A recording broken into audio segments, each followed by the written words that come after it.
Good morning, I'm Dave with Down the Road We Go, and this is an In the Shop series. What we're going to talk about today is Camp Sinclair.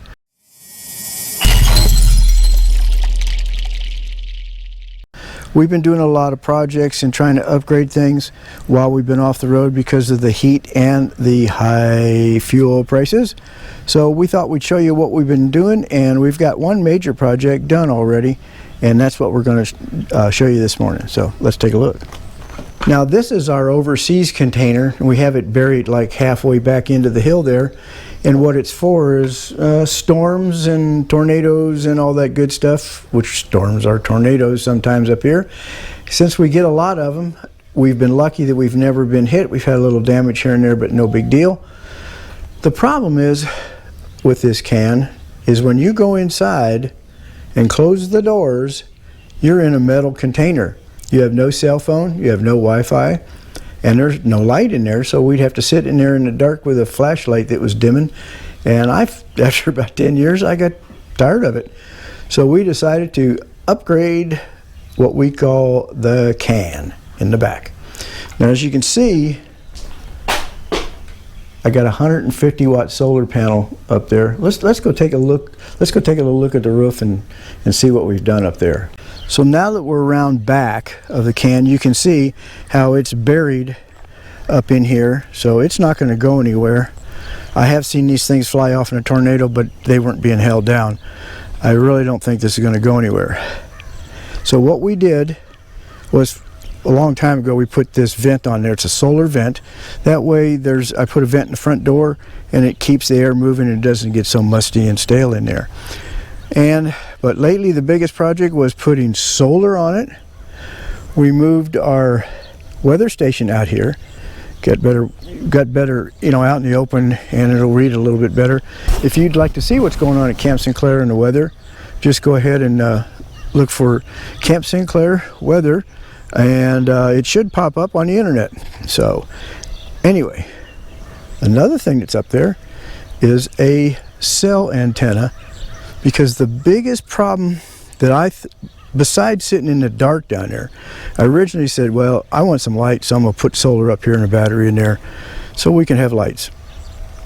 Well, besides lights, if Junior's usually in front of the door, if a big windstorm comes or tornado and hits Junior and rips the top of the container off there, or the shed, it might fall down and push the truck forward or whatever, and we won't be able to get out of the can, and nobody will know we're in there. So now we have Wi-Fi, we have lights, and we have cell service in there. Now with that can door closed in that metal, no cell service whatsoever. Now we have 2 bars of 5G inside the can with the doors closed. Come on, let's take you down there and show you what we did and how it turned out. I'm sure you can hear the whining noise in the background. They're planting our field, they're putting beans in. They just took the weed out not too long ago, and now they're going to grow beans. So let's show you the can. Again, this is the outside of it. Of course, we keep it locked. We keep this door locked down. We just slide it, open it up. As you can see, it's dark in here. Can you imagine when you close that door? When you close that door, it gets so dark you can't see your hand in front of your face. And if your flashlight's going bad in a storm, you're sitting in the dark till the storm's over. The trouble is you may not know when the storm's over, except for it, you know, beating down on the roof. Now out here, let's take you down here.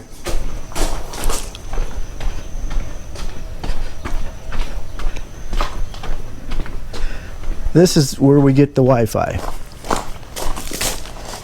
Now what this is one of my mesh antennas, or mesh hotspots, and we have internet all through out here in Camp Sinclair.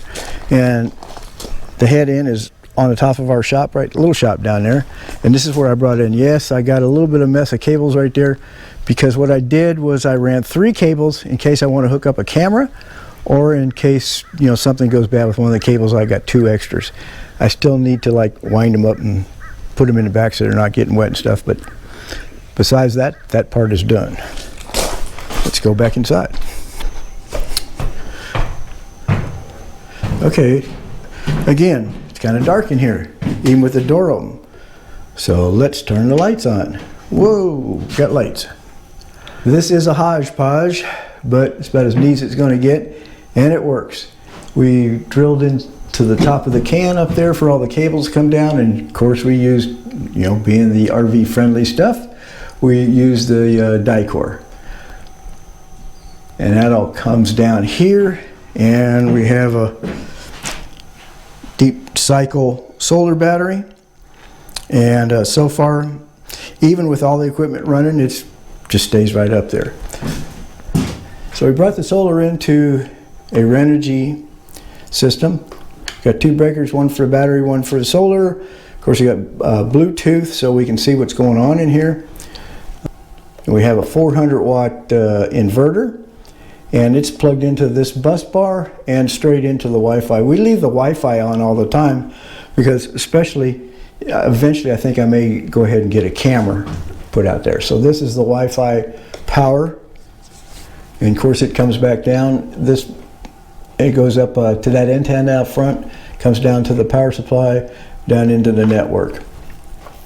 Now the network comes down and goes into a Netgear AP. It's not a router, it's an AP, it's an access point. And I'll put the information for all this stuff in the comments below, or not the comments, but well, my comments below. And this is it's kind of like a Wi-Fi Ranger, and I don't know the name of it offhand. It's a China thing, but it works. I could not believe it. It works as good as it does, because in here with the can door closed, you got 0, and with this I got 2 bars of 5G, and that's better than I get without it at the house. So we'll definitely tell you what this is. We'll either put it down below right here or put it in the comments. So of course we got a 12-volt bus bar, and I think this is going to work pretty good. We don't really leave anything on except for the Wi-Fi. For one thing, it doesn't do it any good to take it down, bring it up, take it down, bring it up.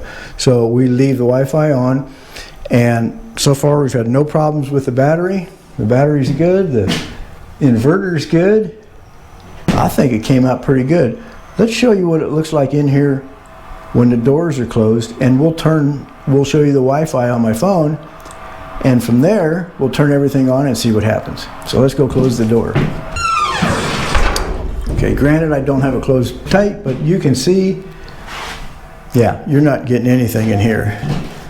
Let's take a look at my phone. Hang on, we'll be right back. I'll get my phone out and we'll set it up. Okay, so here's the setup. We've got the lights on, the inverter's on, but the AP, the access point, and the cell device is not on, and we're going to look at the phone and take our readings and see how it looks with it. See what kind of signal we can get from in here on either Wi-Fi or cell service.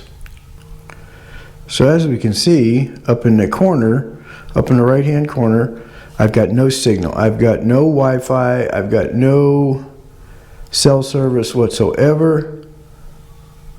Let's do the little trick to go into airplane mode, out of airplane mode, and we still have nothing. Now let's turn on the Wi-Fi, the cell, and the Wi-Fi hotspot, and they're coming up. Now let's see what we have. Now we have Wi-Fi. We're on the shelter inside. All right, now let's check our connectivity. So with Wi-Fi and the cell service, whoa, look at the internet we have in here. And the door is closed, there's no signals getting in here. If I didn't have this equipment on the wall, we would have no lights, no power, no internet, and no cell phone. And we have all three now. We have the lights, internet, and cell phone. So everything's working great. We shouldn't have any problem. Look at that, 62.4 down and 64.5 up. Love it. I'm glad we got this project done. And everything's working great. So now if there's any storms, we'll be in here, but we'll be safe. We'll have communications. If something happens in the door, we can't get out, we'll be getting out. So we can give somebody a call and have them come up here and remove whatever debris is in the front of the door, and we can get out of here. So this can, the overseas container we have buried in the back, is an emergency shelter. Is up and running. Camp Sinclair, we can get about 6 or 7 people in here if we had to, and we'll all be safe. Thanks for watching Down the Road We Go. I hope you enjoyed this episode, and don't forget to subscribe and make sure you click the little bell so you get notified every time a new episode comes out. Thanks again for watching Down the Road We Go.